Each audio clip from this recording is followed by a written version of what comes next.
కేవలం దేవుడు అంటే ఆశీర్వాదాల కోసమేనా శ్రమ అనుభవించావు నువ్వు? శ్రమ అంటే అంత భయం?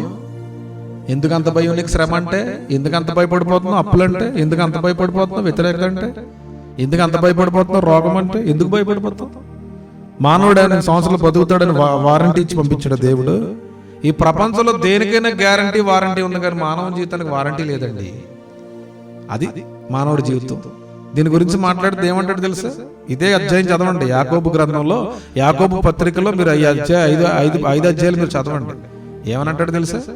మానవుడి జీవితం అంటే అంతలోనే కనపడి అంతలోనే మాయమైపోయే నీటి ఆవిరి బొగ్గ వంటిదంట. నీటి ఆవిరి బొగ్గ ఎంతసేపు ఉంటుందంట అది? అలాంటిదంట జీవితం.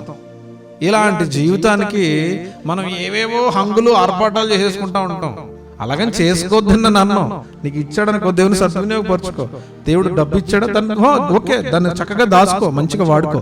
కానీ ఆ డబ్బే ఉండాలి, నాకు ఇలాగే ఉండాలి, నేను ఇలాగే బ్రతకాలి అని అనుకోక ప్రతిదీ నీ జీవితంలో అనుమతింపబడుతుంది. నువ్వు విశ్వాసం అయితే ప్రతిదీ నీ జీవితంలో దేవుడు అనుమతిస్తాడు. దానికి ప్రత్యేకమైనటువంటి నిదర్శనము యోబు జీవితం పిల్లరా. అందుకని అంటున్నాడు చూడండి, మీరు సహించిన వారిని ధన్యులు అనుకొనుచున్నాము కదా. మీరు సహించుకుంటే మిమ్మల్ని కూడా ధన్యులు అనుకుంటారు. అబ్బా, ఎన్ని శ్రమలు సహించుకుంటూ సేవలు వచ్చాడు రా, ఎంత ధన్యుడు రైనా. ఎన్ని రోగాలు తట్టుకున్నాడు రా, ఎన్ని ఇబ్బందులు తట్టుకున్నాడు రా, ఎన్ని వ్యతిరేకతలు తట్టుకున్నాడు రా, ఎన్ని నిందలు తట్టుకున్నాడు రా బాబా. యేసు ప్రభువుని నమ్ముకున్న విధానాన్ని బట్టి ఎన్ని నిందలు, ఎన్ని అవమానాలు. అందుకనే అంటే క్రైస్తవుడు అయినందుకు ఆ పేరుని బట్టి నువ్వేం భయపడినద్దు, ఆ పేరుని బట్టి నువ్వు సంతోషించాలంటాడు పేతురు ఒక చోట. ఈ దేవుని నమ్ముకున్నప్పటి నుంచి ఎన్నో బాధలు. అసలు ఈ వ్యక్తి పైకి వస్తాడో రాడో ఒక సందేహం ప్రతి ఒక్కరికి.